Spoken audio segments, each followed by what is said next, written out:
So, we find reference to these Garudhammas for the bhikkhus, and then, in at least 3 instances, we also find reference equally to the Garudhammas for both the bhikkhus and the bhikkhunis.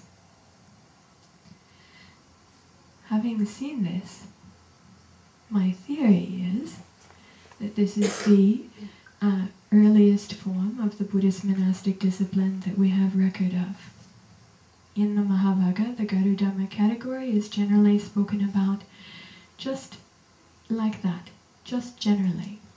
Means as a weighty offense, as a heavy offense, as something never to be transgressed in one's life, and it's processed very, very similarly to Sangha Disesa. There is one reference to 6 Garudhammas, and there is one reference to 8, not connected with the bhikkhunis specifically, in general. Ajahn Thanisara's work also sheds a little bit of interesting light, or there's an interesting connected point related to the bhikkhus giving ovada to the bhikkhuni sangha. In Ajahn Thanisara's translation in English, he translates from the Pali, a bhikkhu who has a Sangha Disesa offense, according to the commentary not yet cleared, according to another commentary, ever in his life, may not give the ovada to the bhikkhunis, or, as Ajahn Thanisara translated it, may not exhort the bhikkhunis in the Garudhammas. If we look at this in the Pali text, we find a bhikkhu, literally, a bhikkhu who has commit a Garudhamma may not instruct the bhikkhunis in the Garudhammas. This, if we look at the early Sangha, in this light, in light of these historical circumstances, makes perfect sense. Nothing to do with gender, nothing heavy in terms of anything punitive to women, or any kind of seniority, or anything like that. Nothing at all. Just, if the teacher has committed this offense, and in one commentary, ever in their life, or it means a weighty offense, yes, maybe they wouldn't be respected to give teaching in it, or at least according to another commentary, if it hasn't been cleared by the Sangha yet. They have not yet been rehabilitated by the Sangha. During that time, that is, while they still have that heavy offense upon them, they may not teach the bhikkhunis on this subject. They may not instruct the bhikkhunis.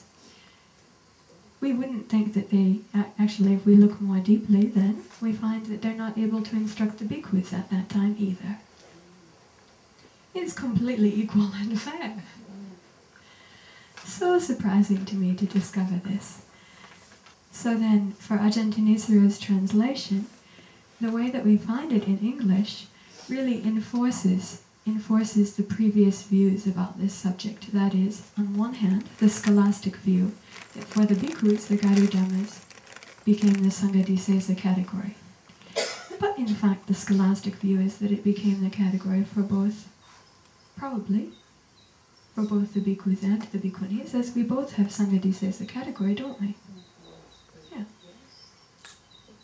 So on the one hand, then Garudhamma is translated as Sangha Disesa, but then on the other hand, in the second half of this sentence, as a bhikkhu with a Sangha Disesa offense may not give instruction to the bhikkhunis on the Garudhammas, we think that means the Sangha Disesa bhikkhu cannot talk to the bhikkhunis about these 8 rules that we have.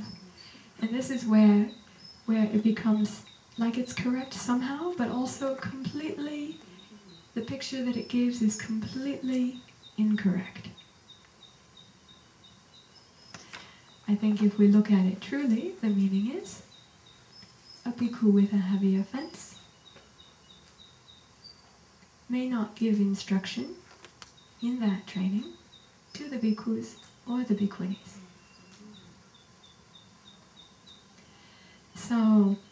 for making it into a lovely presentation like this with all of the page numbers and all of the poly references and with nice pictures even. That has not been done yet. Actually, this sickness was only 2 months, only actually 1 month, completed 1 month before leaving for India, which is 1 month then before coming here. So I haven't had much of a chance to lay it out. But I tried to start speaking to people about it right away, because it seemed, for me at least, seeing and understanding this, to dispel the weight. Like this morning when the sun came up and just through the fog, and the fog just vanished. Very much like that. It's like it opens and clears up the whole thing. It has been truly, as Garu means heavy and serious and weighty, it has been heavy and serious and weighty. Yes? And so much kind of suffering and struggling and negativity around this subject.